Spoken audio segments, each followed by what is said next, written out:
Get away from the car, man. Hai guys, kembali lagi bersama saya di Stasiun Movie. Apa kabarnya brother and sister? Semoga dalam keadaan sehat selalu dan dilimpahkan rezekinya, amin.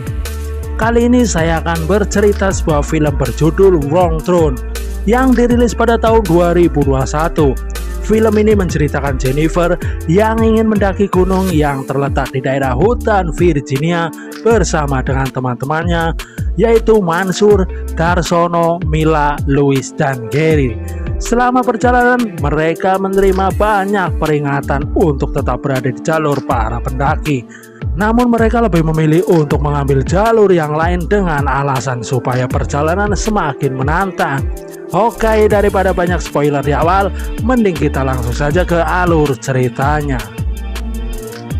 Film diawali dengan memperlihatkan seorang pria tua yang sedang berusaha mencari putrinya yang sudah 6 minggu menghilang.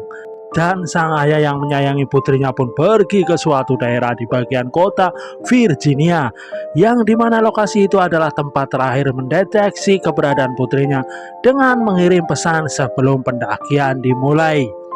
Dirasa kurangnya sikap dari pihak polisi yang seolah-olah meremehkan laporan itu, akhirnya sang ayah pun berusaha lebih keras lagi untuk mencari keberadaan putrinya dengan menggunakan caranya sendiri. Sang ayah pun melanjutkan pencariannya dengan bertanya kepada pihak penginapan. Namun apa yang didapat ternyata jawaban itu kurang memuaskan. Untuk berjaga-jaga, dan dia pun memberikan kartu namanya jikalau nanti andai kata ente kadang-kadang. Di situ si ibu mendapatkan info mengenai keberadaan putrinya. Dia pun melanjutkan pencariannya putrinya kembali.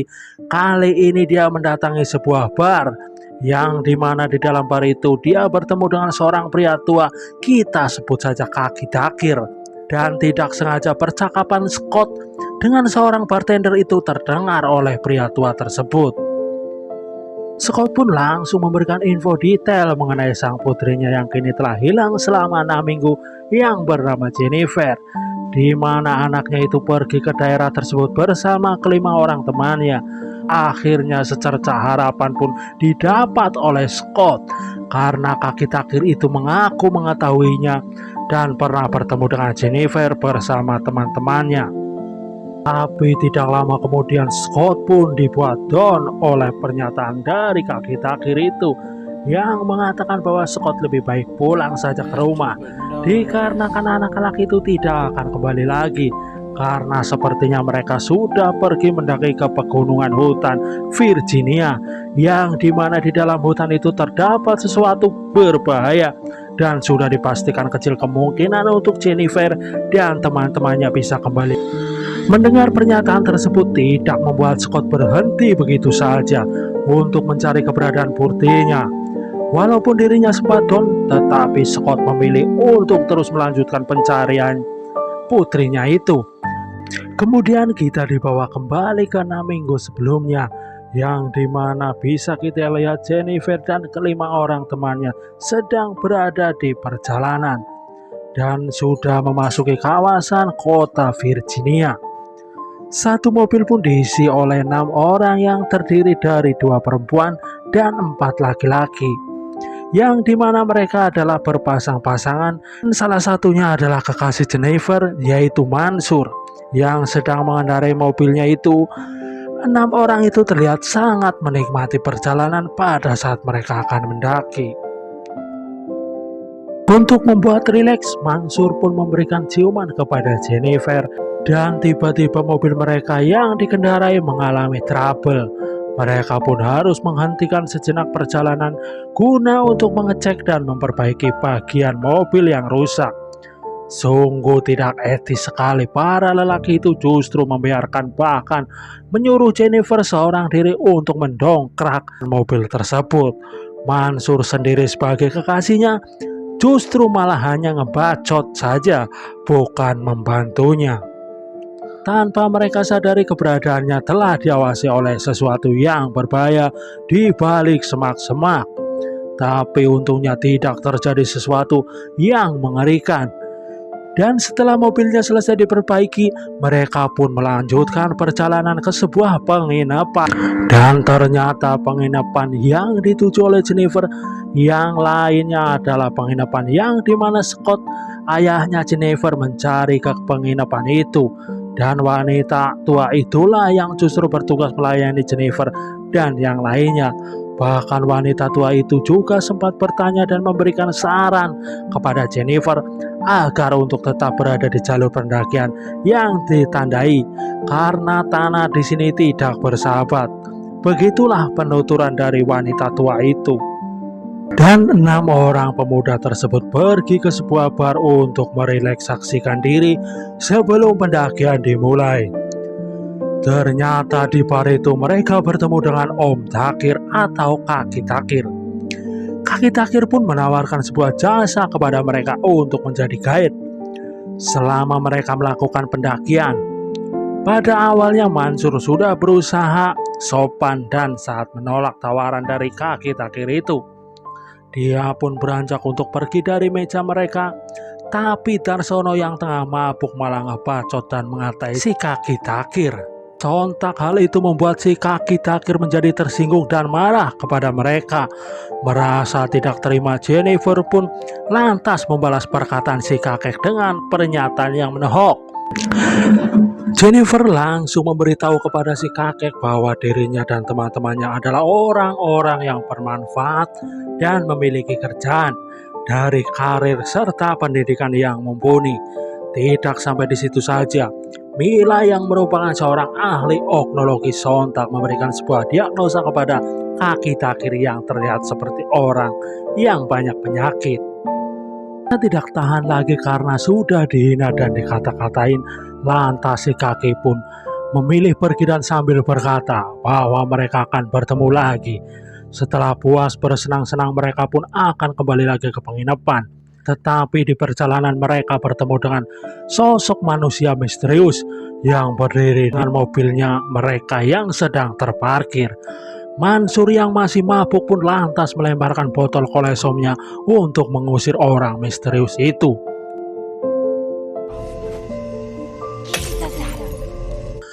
Singkat cerita, Jennifer pun sudah berada di dalam kamarnya dan sedang memberikan kabar kepada ayahnya. Lalu Jennifer kembali lagi tidur bersama dengan kekasihnya Mansur, tidak pakai es. Jennifer di sini begitu baik dan selalu mendengarkan curahan hati dari Mansur. Tanpa mereka sadari bahwa di balik jendela kamar mereka terdapat sosok misterius yang memperhatikan mereka berdua. Esokan harinya terlihat Jennifer menyempatkan diri terlebih dahulu untuk lari pagi di area sekitar. Dan dirinya tidak sengaja bertemu dengan seorang perempuan yang sedang menjajakan ciloknya. Tidak jauh dari tempat terlihat ada seorang anak kecil. Jennifer pun mencoba untuk menyapanya dengan beramah-tamah, tetapi anak kecil itu langsung pergi menghindar dari sapaan Jennifer. Lantas perempuan yang tengah mengobrol dengan Jennifer pun mengaku anak itu adalah Ruti yang merupakan anaknya. Dengan niat yang baik, Jennifer pun mencoba untuk membeli cilok perempuan itu. Singkat cerita, waktu pendakian pun tiba. Mereka terlihat sudah memasuki kawasan hutan di pagi hari. Dengan pemandangan ribuan pepohonan dipadukan dengan keindahan alam dan udara yang segar membuat mereka terbuai. Tanpa mereka ketahui bahwa terdapat bahaya yang mengancam keselamatan hidup dan matinya mereka. Setelah cukup menikmati pemandangan alam dari atas tebing, mereka pun melanjutkan perjalanannya. Tetapi si Mansur merupakan ketua pendakian memiliki ide yang tidak seharusnya dilakukan. Karena idenya itu akan berdampak kepada keselamatan mereka semua. Si Mansur yang sok tahu ini berinisiatif untuk mengajak teman-temannya agar melewati jalur yang menyimpan dari jalur yang seharusnya dilewati, dengan maksud tujuan untuk menunjukkan sebuah tempat yang istimewa yang berada di dalam hutan Virginia. Pada awalnya Jennifer sempat menentang ide kekasihnya itu karena dia mengingat perkataan dari si Ibu Darcy. Mereka harus berada di dalam jalur utama.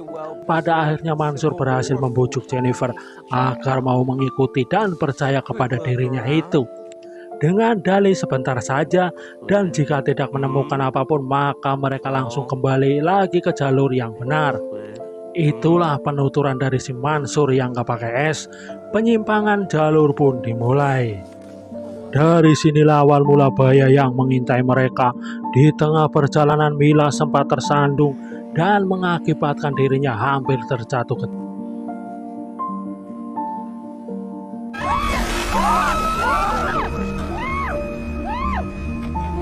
Tapi nasib baik berpihak kepada Mila. Setelah kejadian itu, Darsono yang merupakan kekasihnya Mila mulai merasa tidak nyaman mengenai penyimpanan jalur tersebut. Terlebih Mila sendiri yang mengalaminya. Akan tetapi Mansur masih bersikeras untuk mengajak teman-temannya bergerilya di tengah hutan dengan jalur yang tidak seharusnya dilalui oleh mereka.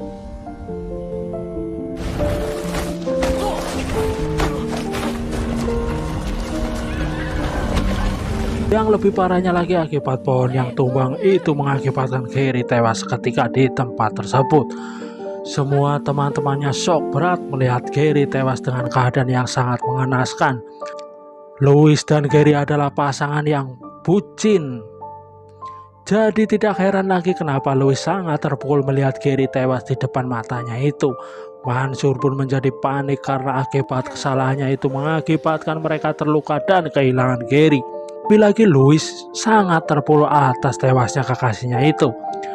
Louis pun sontak mengamuk sejadi-jadinya kepada Mansur. Tetapi si Darsono mencoba untuk menenangkannya dan memisahkan Louis dari Mansur. Mansur yang merasa bersalah kepada teman-temannya, akhirnya Mansur mencoba untuk bertanggung jawab dengan mencari bantuan dengan menelpon 911. Sudah dipastikan di tengah hutan belantara pasti mustahil jika ada sinyal. Mansur merekomendasikan untuk mencari jalan memutar. Perdebatan di antara Darsono dan Mansur pun terjadi. Karena hari akan semakin gelap dan sepertinya akan turun hujan, tapi Mansur yang kekeh dan kepala batu ingin memaksakan kehendaknya. Karena Mansur ingin bertanggung jawab dengan cara membawa mereka kembali. Kepanikan mereka semua, tiba-tiba Jennifer melihat ada seseorang berada di atas yang sedang memperhatikan mereka. Tapi dengan cepat Mansur untuk menenangkan kekasihnya itu. Singkat cerita, Mansur pun ditangani oleh Mila dan mereka mulai melanjutkan perjalanan dengan sedih dan berat hati. Mereka harus pergi meninggalkan jasadnya Gary untuk sementara waktu. Kemudian malam pun semakin larut, hujan begitu deras mengguyur tubuh mereka sampai basah kuyup. Tiba-tiba Louis buka suara di tengah keheningan malam. Louis mengatakan bahwa mereka kini tersesat dan semua teman-temannya tidak mengakuinya. Oleh karena itu Louis sangat kesal dan terpancing emosi. Tapi beruntungnya hal tersebut tidak lama. Dan Mansur sendiri mencoba untuk menawarkan kepada teman-temannya agar berkemah. Setelah itu di tengah malam tiba-tiba Jennifer terbangun dan mendengar suara petir yang begitu menggelegar. Jennifer yang dikejutkan dengan sosok misterius di balik tendanya itu. Singkat cerita, keesokan harinya semua terbangun dari tidur dan keluar dari dalam tenda. Mereka pun kebingungan karena pada saat mereka terbangun, Mila sudah tidak ada di dalam tenda. Dan lebih mengejutkan lagi pada saat mereka mengetahui bahwa tempat di mana mereka mendirikan tenda ini adalah sebuah tempat pemakaman. Tiba-tiba Louis pun datang menghampiri Jennifer dan Mansur untuk menanyakan ponsel milik mereka. Dan semuanya pun ikut mencari ponselnya masing-masing. Dan benar saja semua ponsel mereka dengan secara misterius menghilang. Kemudian Jennifer pun mengakui bahwa dirinya melihat bayangan sosok misterius pada malam hari. Sontak hal itu membuat Darsono semakin panik karena menyadari bahwa mereka sudah diincar, sedang berada dalam keadaan yang berbahaya. Tidak mau menunggu lagi, Darsono pun berlari untuk mencari Mila yang diikuti oleh teman-temannya itu. Pada saat pencarian Mila, tidak sengaja Jennifer melihat si Roti, merupakan anak kecil yang ditemui di kota. Dan Mansur pun penasaran dengan menaruh curiga terhadap kemunculan anak kecil tersebut. Yang tidak tahu dari mana datangnya, dengan hilangnya Mila sontak membuat Darsono mengejar anak kecil tersebut. Karena Darsono pikir semua itu ada keterkaitannya dengan kemunculan anak kecil itu. Aksi kejar-kejaran pun terjadi, yang dimana Darsono harus terperangkap ke dalam sebuah jebakan yang mengakibatkan dirinya masuk ke dalam sebuah lubang. Dan pada saat Mansur akan menyelamatkannya, aksinya pun terhenti karena di dalam lubang itu terdapat seekor ular. Jennifer, Mansur, dan Louis harus pergi meninggalkan Darsono guna mencari bantuan agar mereka bisa segera keluar dari dalam hutan. Dengan meninggalkan jejak dan bertanda untuk menolong dan membawa Adam kembali. Tidak sengaja di perjalanan mereka menemukan sebuah gubuk yang di dalamnya penuh dengan benda-benda perkakas. Dan tidak lama kemudian di luar sana mereka mendengar dan melihat dua orang misterius yang sedang membawa Adam. Mereka menggunakan kostum yang terbuat dari suket yang sudah usang dan layu, dengan bagian kepala yang ditutupi oleh topeng yang terbuat dari tengkorak rusa. Menyadari bahwa Darsono berada dalam bahaya, sontak Mansur pun segera berlari untuk menghentikan langkah mereka, yang disusul oleh Jennifer dan juga Louis yang tidak lupa membawa alat perkakas guna sebagai perlindungan dan pertahanan mereka. Semua menjadi terpancing emosi karena percakapan mereka yang tidak nyambung. Alih-alih mendapatkan jawaban pertanyaan Jennifer dan lainnya, mereka malah emosi karena bahasa yang ia bicarakan tidak mengerti. Tiba-tiba Darsono pun tersadar dari pingsannya dan langsung menyerang salah satu dari mereka begitu brutal. Darsono pun menyiksa orang itu sampai bagian kepalanya hancur, tidak berbentuk lagi. Karena Darsono merasa sosok itu yang telah menculik dan membunuh Mila. Aksi kebrutalan Darsono pun dihentikan oleh Louis dan Mansur. Tanpa mereka sadari, sosok misterius lainnya telah pergi dan melarikan diri. Mansur pun berkata bahwa dirinya membunuh sosok itu bukan tanpa alasan. Tapi siapa sangka tiba-tiba Mila muncul dari arah belakang Darsono, lebih tepatnya. Tapi siapa sangka tiba-tiba Mila muncul dari arah belakang Darsono, lebih tepatnya dari semak-semak. Semua terkejut termasuk Darsono. Oleh karena itu Darsono menggunakan alasan lain bahwa dirinya sudah dijebak dan diikat serta ditarik ke dalam sebuah lubang oleh sosok misterius itu.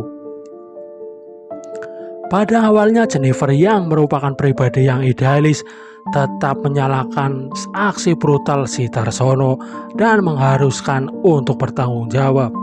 Sehingga perdebatan di antara Jennifer dan juga Mila pun terjadi. Beruntungnya Mansur berhasil melerainya sehingga mereka pun melanjutkan perjalanan. Tapi tiba-tiba Mansur menginjak sebuah tali melintang di jalanan, dan hal itu menyebabkan dirinya harus kembali terluka akibat terkena jebakan itu. Tidak lama kemudian mereka melanjutkan perjalanan, tapi tiba-tiba Louis pun hilang bak ditelan bumi tanpa meninggalkan jejak apapun. Siapa sangka ternyata di daerah ini begitu banyak orang-orang misterius yang berkamuflase layaknya pohon ranting dan bedogol gelugu.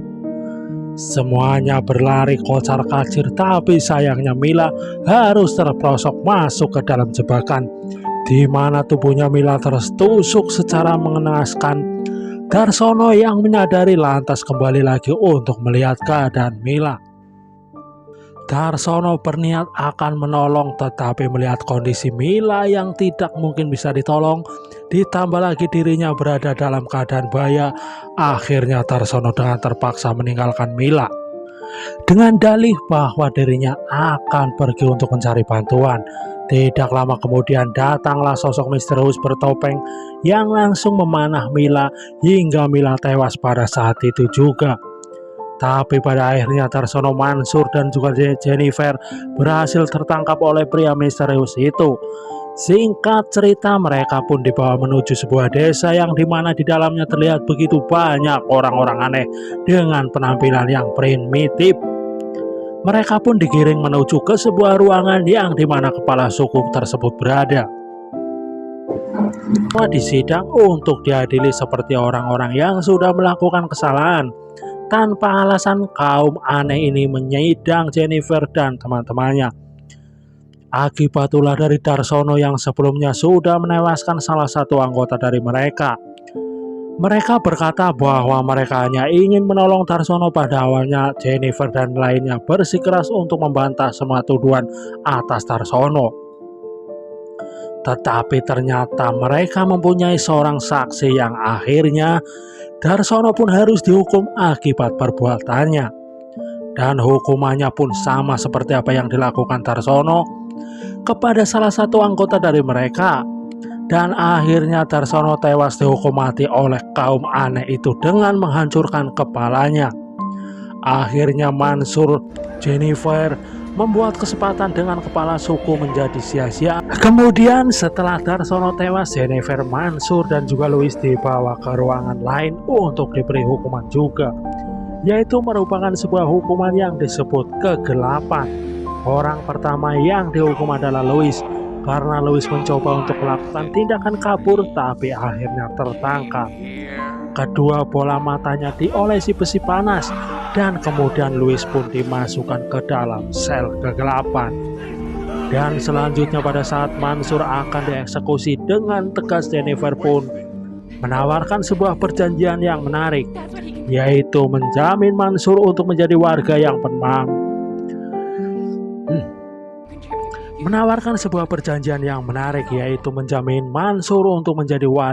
bermanfaat dan bisa membantu pembangunan di desa mereka. Kemudian dirinya sendiri menawarkan untuk menjadi istri bagi siapa saja yang membutuhkan dan menjamin kesehatan badannya baik dalam maupun luar, sehingga bisa memberikan seorang keturunan yang sehat dan kuat. Alhasil si kepala suku pun tertarik dengan penawaran Jennifer. Kemudian diajaklah Jennifer dan dirinya sendiri menawarkan untuk menjadi istri bagi siapa saja yang membutuhkan dan menjamin kesehatan badannya baik dalam maupun luar, sehingga bisa memberikan seorang keturunan yang sehat dan kuat. Alhasil si kepala suku pun tertarik dengan penawaran Jennifer.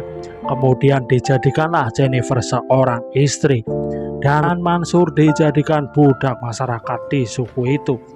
Kemudian kita kembali lagi ke masa sekarang, di mana Scott kali ini tengah sibuk dan fokus mencari keberadaan Jennifer. Terlihat Scott sedang berada di sebuah kafe dan tiba-tiba dirinya dihampiri oleh si ibu pemilik penginapan. Si ibu pun akhirnya membuka suara dan berkata jujur mengenai Jennifer dan teman-temannya.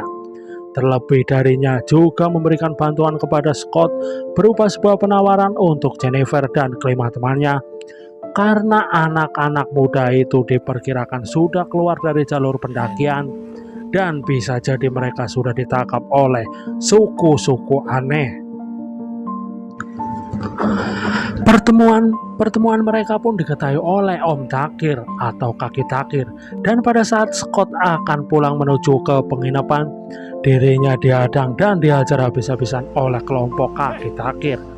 Dan sudah bisa dipastikan penduduk di kota itu sebagian adalah kaum suku fundamental, termasuk si polisi itu.